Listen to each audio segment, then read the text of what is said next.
What is the secret to unlocking your full potential? What makes your idols any different than you? How do you become the person you've always wanted to be in life? This is where you get all of your questions answered. My name is Justin Shank, and I sit down with some of the most epic individuals who are changing the world with their actions in business and in life. We discuss how they did it, why they pushed themselves, and more importantly, how they were able to focus on continuous growth to achieve their dreams.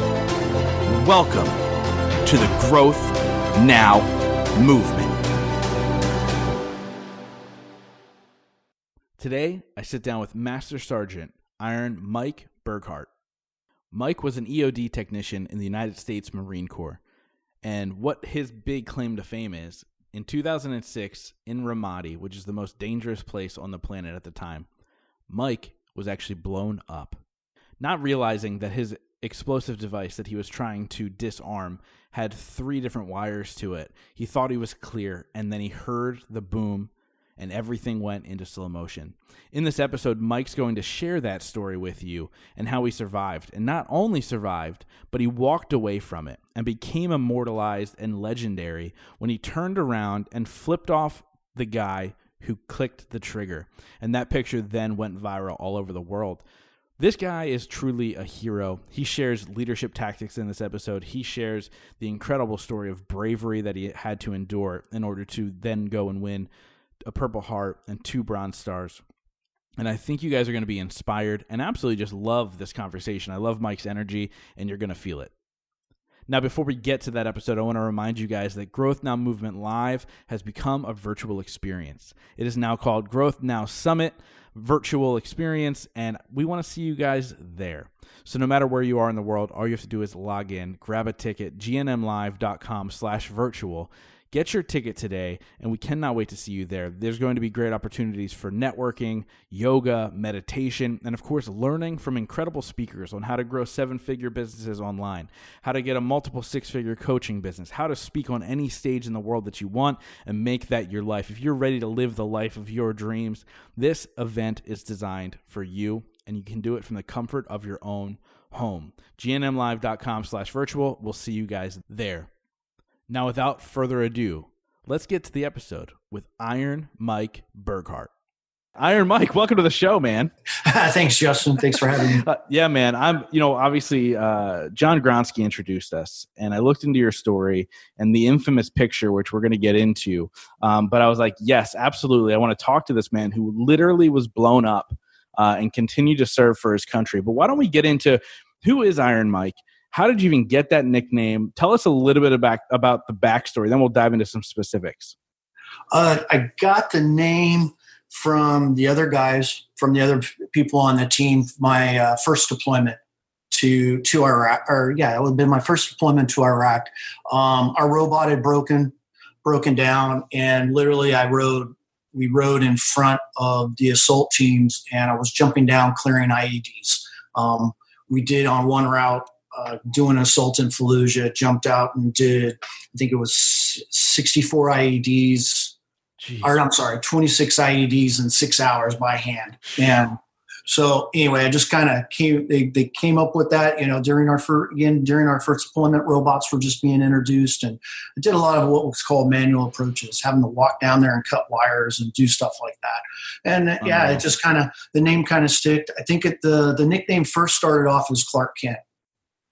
They started with that one, right? Because they're like, you take my glasses off and like put the bomb suit on or whatever. I love it. Clark Kent, and then it went into being Iron Mike, which I love. So just for people listening who don't know, explain to us what an IED is. And what that means. It's a improvised explosive device. So basically, somebody making a homemade bomb, whether it's put in a car, made out of materials that would commonly just be things that you would see in your house. They would put things together, wire it up, put explosives in a detonator, set it up either remote fire or running over it or walking over it, just that kind of thing. Up to the imagination of the builder, obviously. Yeah, which is amazing because, I mean, really when you think about that, you don't know what you're walking into. You don't know what you're seeing. You don't know if you trigger it just by uncovering it. You don't know what's going to come out of it. Like, so how do you even approach something like that and keep the right mindset when you enter this type of environment to say, okay, here's something that I've never seen before, and I have to figure a way to turn it off without detonating it. Like, how does that even work? Oh, I have to, the guys actually do the searching. I have to give them if you train them correctly, the engineers, the combat engineers, the infantry guys, if you train them, they help you a lot in that process. Or if you're a police officer and you're training people that work in places where they might find it, that's where the bulk of your information and how you're going to deal with that situation really comes into play. As an I think as an EOD operator, you kind of have it a little bit easier because somebody's telling you they found something.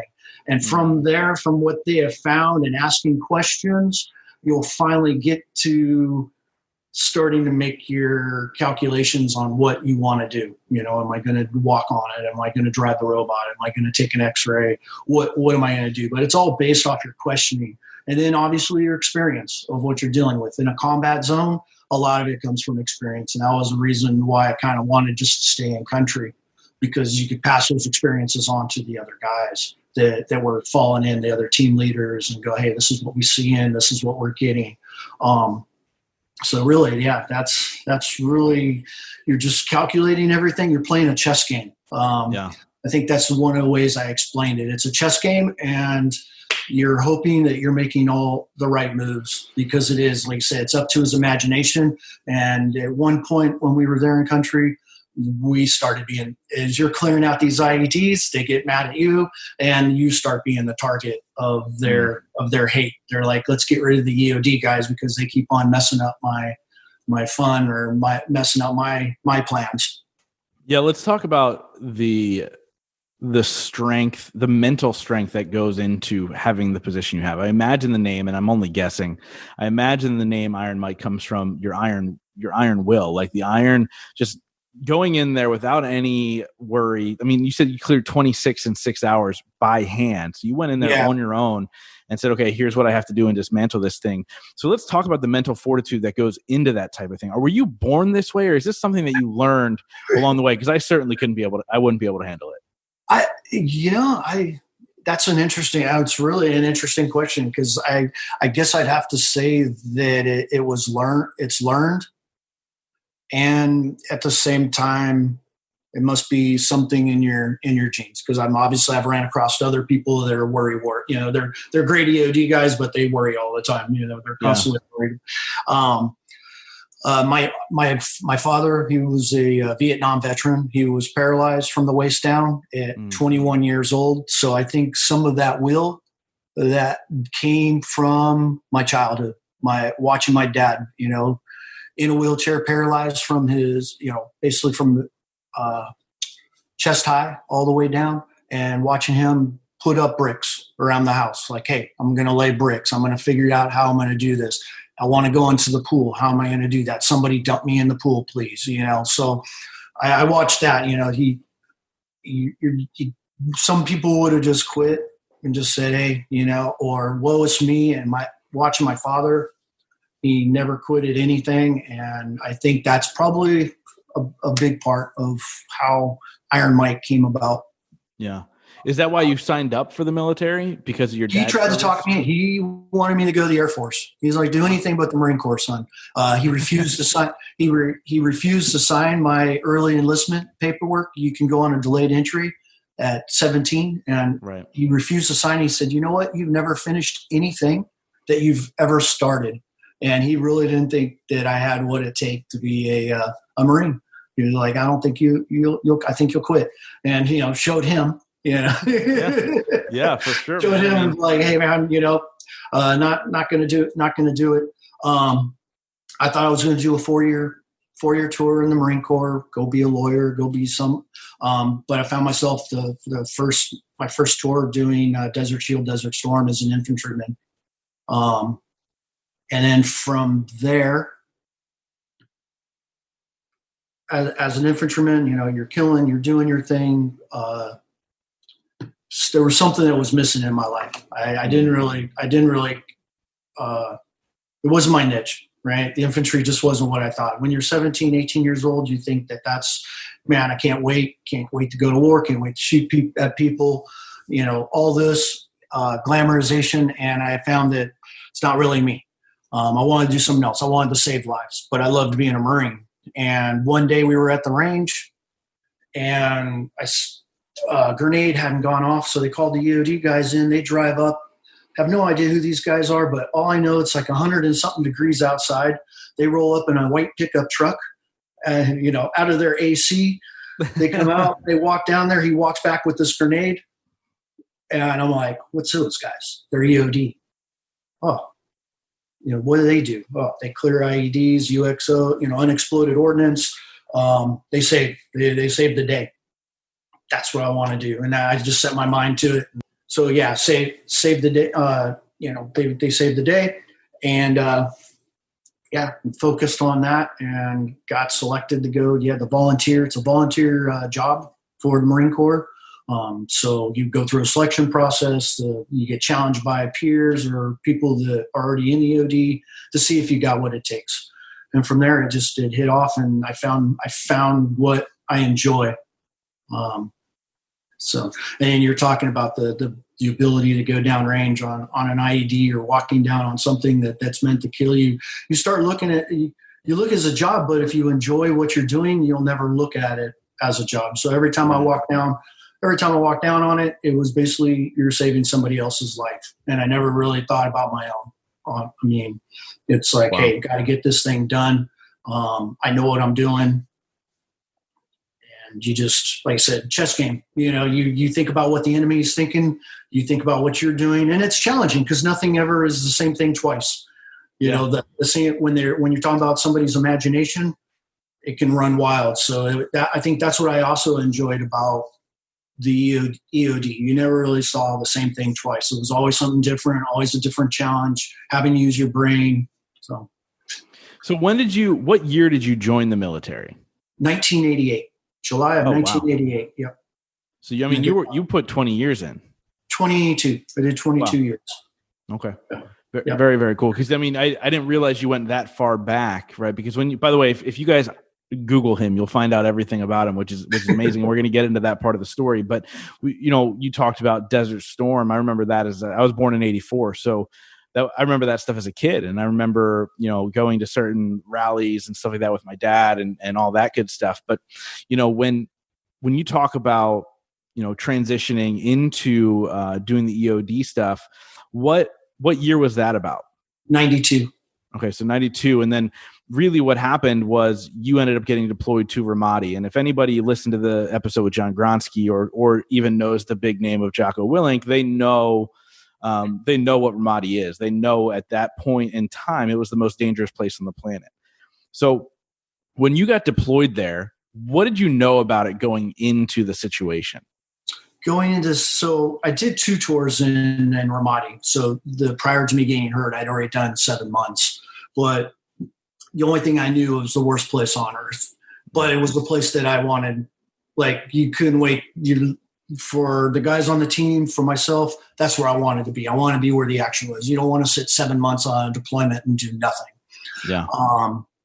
So all I knew is most IEDs pretty much in country were in there.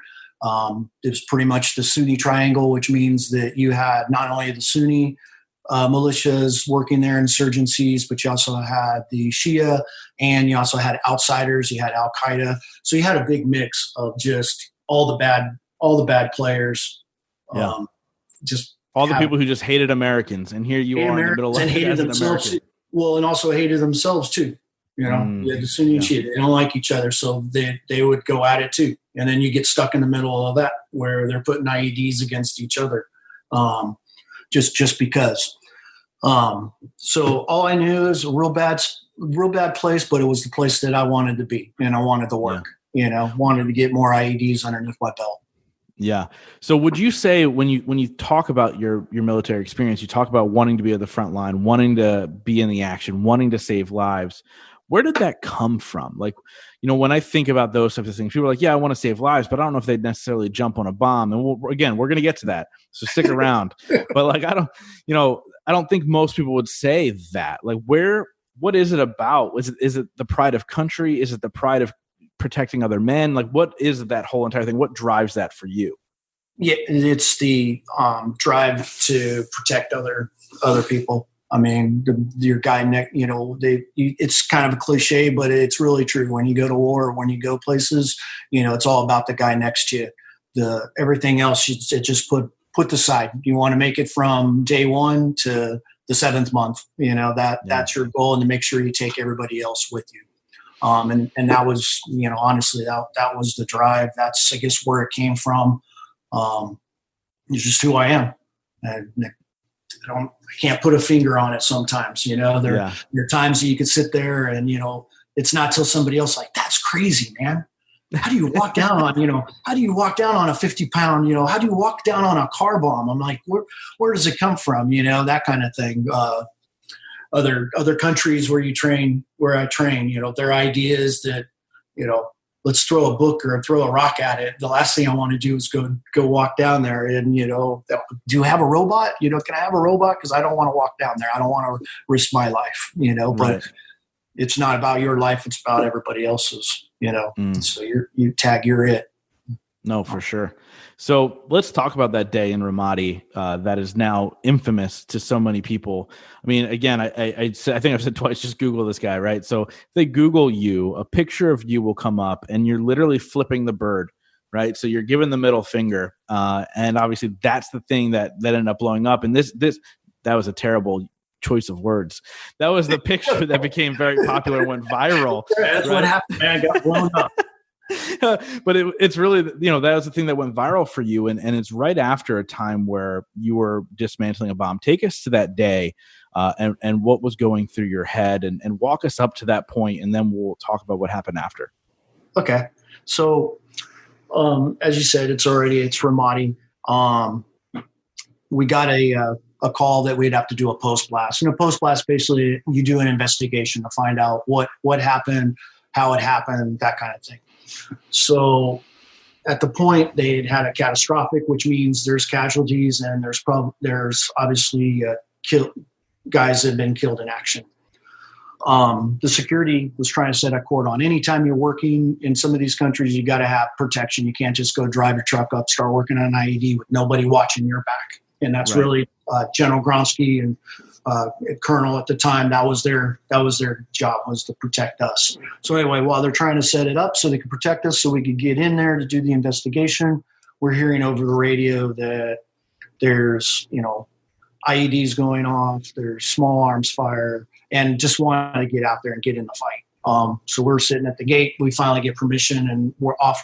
We're running out to where these destroyed Humvees were. We didn't have all the fancy high armored vehicles yet. Right. So we reached this one street that we've got to get down, and we already know there's IEDs on it. So made the decision to dismount and actually walk it instead of drive it, so we could clear what we see clearly what we're up against and all that. So we're talking maybe about a mile of walking on both sides of the roads. We cleared about 2 IEDs up to this intersection. And my team member and I, we were in front of our security. They were watching us, had Overwatch. At one point when we're getting ready to get to this intersection, I stopped them about 100 meters away, and we're going to clear the intersection for them before they come down. And I seen a flipped over Bradley, which is an Army armored vehicle. It's flipped over. Go down. We search the area. Everything's looking good. We search this armored vehicle, make sure there's no casualties, nobody inside, no IEDs, that kind of stuff. And I sent my team member back to go grab security and bring them down. Well, I noticed this crater. It was probably about 4 feet deep and about 6 feet wide. And I'm like, wow, man, that was a big IED that flipped over that Bradley, So I'm walking over, as I'm waiting for security, I walk over to this crater and I look down into the hole and I see a piece of fragmentation, a piece of metal from a acetylene tank. A lot of times, again, we're talking about IEDs, all up to imagination. They were actually stuffing explosives into empty acetylene tanks. So it makes a really big boom. Well, that was my first. I have brand new teams. First day of my extension, I've got all brand new team leaders. I'm thinking leadership time. I step into the crater to pick up this piece of metal because I'm going to use it for a class later on, because if they have to do an investigation or any of that, they have some references of what that belonged to. As I step into the crater, the earth shifts, and all of a sudden I see a small piece of tape that I was very familiar with that would be wrapped around remote control devices. And at that point, I got on the radio and told everybody to stop. I think I have another IED in the same hole where an IED is already detonated. So they stopped what they're doing. I'm standing there going, well, this sucks because I'm already in the crater. I'm already there, no need to get out and try to, do anything else. You're not going to do it with the robot. You're there. You got to make decisions. So I turned away from where I knew the electronics were, and I stuck my K-bar in the ground and I lifted up. And sure enough, there was this what's called a detonating cord. Basically, it's just a cord with explosives in it. You use it to tie charges together. And it's going right between my legs to electronics and up to the side of this hole. So I cut it. I'm like, oh, let me get this cut. First, I was just like, hey, man, what the heck? How'd they pull that off without it detonating with the first IED going off? So I cut it, start following out. I find these two projectiles, artillery projectiles. I throw them out of the hole. Not throw, but toss them out of the hole so they're not in there anymore. And about that time, my guys thought, we're good. We're going to come down and meet up. They figured I was done with the IED. And sure enough, when I saw them moving, I knew I still had that deck cord and I hadn't cleared the rest of the device. So I put my hands in the air to stop them instead of using the radio. And when I put my hands in the air, I know a lot of people wonder, what do you hear? And I actually heard the detonate. I had enough time to basically curse. I went, and I could hear I heard the actual detonator go, and then the rest of the explosives go. And what I hadn't found. So what does that sound like? Is it like a click? No, it's a pop. It sounds like a gun going off, right? It would sound like you took a pistol up to your side of your, side of your head, And as soon as I heard that, it was just life goes in slow motion from there. And again, you watch it in the movies and all that, and you're just like, it does. It everything becomes slow motion. Everything's ringing, but it detonated. From that point, I was unconscious. I didn't wake up until I was on the side of the crater, and I actually was hearing the guys say, "No, I think he's still alive," because they thought I was dead. What I hadn't cleared yet was there was another artillery shell that was underneath that receiver when it went off, and it went off a foot behind me. I ended up with 6 holes. I had 6 holes in me, and I was bruised from my boot top to small of my back with burns. Cool. Explosives does crazy things. Don't know. People say maybe God was looking over you. When I was serving in the Middle East, they told me for the UAE government, the general there said Allah. He's like, Allah had a purpose for you. I don't know. All I know is at least I was still alive. But so I'm laying on the side of the crater, and these guys first thought, like I said, I think he's dead, and then for some reason they realized I was still alive. So we got two medics working on me, and then all I'm asking them is, I'm in the fetal position. I can't feel from my waist down. I can't feel anything. And like I was telling you off there, my dad, being that he was paraplegic from the Vietnam, I was thinking, oh man, please, that would be the last thing my father would want to see is me be in a wheelchair next to him. And because I hadn't looked down, I just stared straight. The corpsmen the docs. Imagine in your head, you're thinking, I don't even know if I have legs. Yeah, exactly. I don't know. I can't feel from the bomb literally blew up a foot from you. Yep. I figured and the fact that you're even alive is unreal. Yeah, I figured I was toast. I figured, hey, just keep staring straight because you don't know what's down there. Don't want to see it just yet. So they start cutting away because there's still fabric and stuff. So they're cutting away, and as they're cutting away, I could start feeling the sharp pain and the blood trickling from the wounds. And I'm like, okay, that's good. And I'm asking the doc, I'm like, hey, am I going to be okay? And he's like, yeah, Gunny, you're going to be fine. You're going to be fine. I was like, no, don't give me that treat for shock, BS. I go, just tell me if I'm going to be. And he goes, yeah. And, obviously as a male, the first thing I checked was, do function check. And, I could, all of a sudden I wiggle my fingers and I'm like, okay, cool. Cause I hadn't even looked at my hands. I wouldn't look down. I just stared straight. I could wiggle my toes. I'm like, okay, I think I'm going to be okay. I think this is going to be all right. And at that point I got really angry once I knew that I was doing okay, because I'm like, I got a brand new team out there. At this point in my career in Iraq, I'd done about 900 and something IEDs. Right. So 900 and something. So your time was coming, when you do something like that. But I was all of a sudden really ticked off that somebody outbested me, that the bad guy was able to pull this off and nail me. So that's where all of a sudden the anger started building up from that. I felt bad because somebody was trying to carry a stretcher down there to put me on a stretcher. And I was like, no, I'm walking out of this place. I'm walking. The helicopter that wasn't supposed to be in the area landed to pick me up. And I said, my team members cannot, these guys are fresh. Their first day, going on these IED calls, and their team leaders being hauled away on a stretcher. No way. I said, please stand me up. They have to see me because they got to complete the mission. They don't get a pass and, hey, go back to the base and, right. we'll regroup. They've got to now do my investigation, and they got to do the other investigation, figure out what happened. And I'm like, I can't see, these guys cannot do that, because we'd already lost like 3 team leaders during that time in Ramadi, some other, a corpsman and a couple other Marines, that were EOD. And you're like, no way. So they assisted me up. We started walking to the helicopter. Now, what I didn't know, with all the chaos that was going on, the Army National Guard there, that 167th, had a newspaper team, a reporter and photographer from Omaha Herald with them, and the lieutenant didn't get a chance to brief me that, hey, man, I got eyes out here, seeing how we do business and writing articles.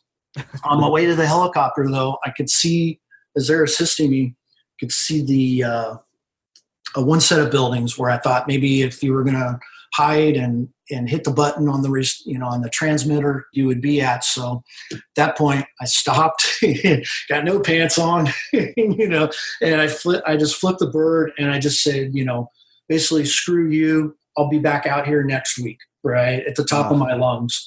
And at that point, we got on the helicopter. I got back to the camp. I had to obviously go to medical. I refused to be sent back to the States. I just said, let me heal up. That way I could still be the platoon commander, and I can still do stuff around the shop and take care of the guys until I heal. And it took about 30 days for me to heal. Well, about the second or third day, I go to Colonel Gronsky, and they're having, at the BTOC, they're having their morning meetings. And I show up, and I still got like blood, like from the wounds. I still, there's still blood every now and then coming through the bandages, but I'm going to go to the brief. I sit down and they throw that picture up. They're like, oh, first thing we need to do is address this picture up on the wall, right? And they throw it up. I was like, oh my gosh, I'm in so much trouble. I bet you the Marine Corps is just going to be angry about he's in the middle. The bad publicity, right? Yeah, bad publicity or something, right? And then obviously it went viral from there. And that was it, man. That I continued on for the rest of that tour. Did the remaining of the 6 months or whatever. And ironically, my first IED call was at that same location where I got hit. Get out of here. Yeah. I mean, of all things, and all the guys, all my team leaders were, Gunny, hey, you don't have to, let me take this call. If you're not feeling up to, for that. And I was like, get out of here. I've been watching you guys do calls for the last 30 days. I'm like, I got to do this, I got to get back on the horse. And what a better way than to go to that same area and get it knocked out. Yeah. Now, do you feel the best way to get over things is to face your fear just head on? Yeah. Not that it doesn't seem like you were fearful. Like what was the thought process going into the same place a month later? I was a little bit more cautious. Yeah. All right. I mean, I'm always cautious. I always tell people, because they're just like, hey, that seems kind of like a cowboy, you know, running down and cutting wires and doing this and doing that. And everything was always calculated. It just, things are calculated in your mind. And like I said, you're playing chess, you know, you're moving your pieces, calculating where they're going to move theirs. So nothing was ever just like, hey, I think I'll just walk down there and cut something, just totally not true. So with that one though, I did sit there and I did second guess myself a couple of times, cause I'm like, oh boy, okay. And then, okay, I'm good, that kind of thing. And then once you're back, you're back. And, but that was definitely going to be my, hey, are you going to be able to deal with this or not, kind of deal. Yeah, man. And challenge accepted, obviously, and as a team leader, for you to think in that moment, this is what's mind blowing to me. And I think is really incredible about this story is that you literally just got blown up and your thought process was, I have new guys watching me. I have to get up and walk so they can continue the mission. Think about that for a second. Like if you're listening to this right now, just think about the thought process and what that takes. And in my opinion, that's leadership to an extreme. Like that is extreme leadership. And I think there's actually a book called that, but that's extreme leadership right there because it's really stepping up and living almost subconsciously the role that you were put there to be. Right. So is again, going back to like the understanding of as a leader, we need to do these things. Was that something that you were trained to do, or you were something like, no, this is serious stuff right now. And I need to step up and show these people. It's got to be a combination of it really has to be a combination of your training, your character, who you are. Yeah. And I guess challenging yourself, challenging yourself also, when you're doing training or when you're doing stuff and I said, just kind of live it, if you're going to sit, you can sit there and give it word and go, oh, hey, I'm a great leader, or I'm this, or I'm that, or when I'm in charge, I'm going to be like this. So yeah, you learn from others, you watch and you take in what you like and what you don't like, especially in the Marine Corps, and the rest of it's character. So dude, I love it, man. So part of the story we didn't really dive into, we talked a little bit about before we hit record, was the fact that you in the military, you serve 7 months at a time. So you serve 7 months and then you were mentioning you go home for 5 months and then you can go back for a second tour, 7 months. For what? Yeah. The basic, okay. that was the basic, EOD, scenario. 7 months there, come back, get your leave, go on vacation for a couple of weeks, come back, and you're going to start your next workup of another for 5 months. And then you'll deploy again 7 months, either in Afghanistan or in Iraq or wherever they decide you want. Yeah. And so you hit your 7 months and you're like, no, I don't want to go home because I'll literally sit around and do nothing. I want to be here, doing my job. And that was your first day back, or your first day of the the re-up. You didn't even go home. No, I got to go home they had sent me home for 2 weeks. Okay. I went home for 2 weeks to just get a break. But they were trying, when I came back, they were trying to put me with headquarters admin unit because they're like, oh, you already had a real bad 7 months of this and maybe you need a break. And you're like, if I need a break, I just go back. But I was really, it goes back to the leadership stuff. I felt that I was more valuable to the teams that were rolling in there if I stayed, because I would get to stay as a platoon commander. I'd still get my own EOD team to go out on calls. But the other guys that haven't worked in this place in Ramadi, I really felt like they needed some continuity. You could tell them, hey, that's a bad intersection, because it got to that point. I mean, you knew, just like any city, you're like, oh man, if you go down this street, that's bad. Hey, there's drugs, there's this, there's that. You get the same way in a combat zone. When it came to IEDs or getting shot at, certain parts of the town were worse than others. So at least I would bring that aspect to the guys to be able to tell them or do right left seat, right seat, where you ride with the team leaders to go to these places. So yeah, that was my goal. And the goal again was to make sure that you take all your guys home. And then I think we kind of alluded also to the glamour, the glamour of combat or serving your country. All the new guys, they wanted to do IEDs. That was their job, right? I went to EOD so I could take care of unexploded ordnance and IEDs, and that's what I want to do. They never realized, I think about 3 months into the deployment, where they wish we wouldn't get another call. You wish you didn't have to do another IED. They were like, they had their fill. Like, this wasn't fun. This wasn't exciting. This was your number is soon to come up. If all you got to do is one thing wrong. Yeah, which is terrifying. And so you went on and you won a Purple Heart and multiple Bronze Stars, and two Bronze Stars, which was really unusual because the Marine Corps, believe it or not, they only want to give like one combat award per deployment, but they considered Iraq, if you're doing multiple deployments, that was considered one deployment. And my first Bronze Star was the Marine Corps Infantry used one of their quotas to give it, to make sure that I got an award, or actually our whole team got an award, because we, like I said, after the second day of a 7-day operation, our robot broke, so we had to do everything manually, which means you walk down there or use a cord, wrap things and pull on it, and whatever you can come up with to save the device. No, I love that. And so what would you say, like, when you think about all these accomplishments that you had within the military and the time you put in, and now we won't get into it, but now you're an entrepreneur and you're doing all these things on your own. What do you feel like it takes, like 2 or 3 things that it takes for a human being to be able to step into that leadership role, and create success in their own life? I think knowledge. One, if you don't know what you're doing, then obviously it's going to be hard to be a leader. Trust, the guys trusting you that you know what you're doing, and I would dedication. Love it. Dedication, yeah. I love it, man. Yeah,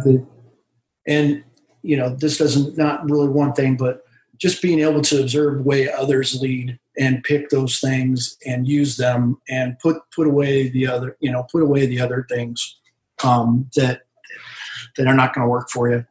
No, for sure. That's huge. And that's, obviously a lot of that is self-awareness too, right? Like understanding what works for me doesn't always, what works for somebody else doesn't always work for me, but I can also learn and continue to learn and bring that in, which is key for sure. And you imagine, the Marine Corps or any military, you got a chain of command, and, you're taught, okay, he's in charge, he does this. But when you're there and you're about to walk down on something that's going to kill you, and there's 3 of you, because we normally worked in 3-man teams, the rank, sometimes, yes, you're in charge, yes, you have the last word, but listening to your subordinates, listening to the other guys on your team, and making it a team effort. I wouldn't be who I am without the team, without the others on my team. I wouldn't be alive, or, we wouldn't have got that many IEDs done. It's not a one-man show. And there was times that I had to put my pride away that, hey, I know what I'm doing,